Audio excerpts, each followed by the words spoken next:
ఒక అబ్బాయి కనుక మిమ్మల్ని నిజంగా ప్రేమిస్తే అది భర్త అయినా సరే ఆ మగాళ్ళు ఈ క్వాలిటీస్ ఖచ్చితంగా ఉంటాయి. నెంబర్ 1, చాలా మంది అబ్బాయిలు అఫ్ కోర్స్ హస్బెండ్తో సహా భార్యని కొంచెం చున్నీ సరి చేసుకోవచ్చు కదా, కొంచెం ఇది కవర్ చేసుకోవచ్చు కదా, కొంచెం మంచి డ్రెస్ వేసుకోవచ్చు కదా అని ఇలా చెప్తున్నారు అంటే వాళ్ళు మనల్ని ఏదో అనుమానిస్తున్నారనో, మనకి ఇలా రిస్ట్రిక్షన్స్ పెడుతున్నారనో కాదండి. ఎటువంటి చెడు చూపు మన మీద పడకూడదు అని చెప్తున్నాడని అర్థం. ఒక మగాడి మనసు ఒక మగాడికే తెలుసు కదా, బయట మగవాళ్ళు ఎలా ఆలోచిస్తారు, ఎలా ఉంటారు అనేది తనకే తెలుసు. కాబట్టి ఆ డ్రెస్ సెట్ చేసుకో, నడుము కవర్ చేసుకో, శారీ కవర్ చేసుకో, మంచి డ్రెస్ వేసుకో అని కూడా ఎందుకు చెప్తారు తెలుసా? ఎవరికైనా మనం గుర్తొస్తే ఒక రెస్పెక్ట్ తో చూడాలి అనే మంచి ఉద్దేశంతో మన లైఫ్ పార్ట్నర్ అడుగుతారనమాట.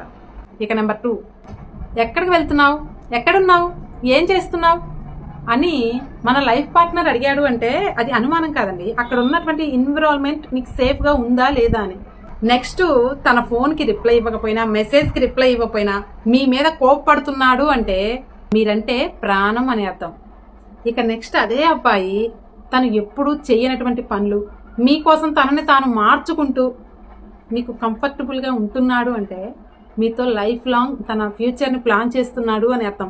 అలాగే మీ లైఫ్ పార్ట్నర్ ఎంత మందిలో ఉన్నా, ఏ సిచ్యువేషన్ లో ఉన్నా, ఎంత బిజీగా ఉన్నా సరే మీ ఆలోచనలతోటి మిమ్మల్ని కలవాలి, మీతో మాట్లాడాలి, మీ పనుల మీదే ఫోకస్ పెడుతున్నాడు అంటే అతనికి మీరు తప్పితే వేరే ప్రపంచం లేదు అని అర్థం.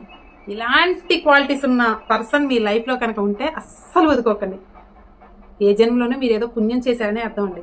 మరి మీ లైఫ్ పార్ట్నర్లో ఇలాంటి వ్యక్తులు ఎవరైనా ఉన్నారా?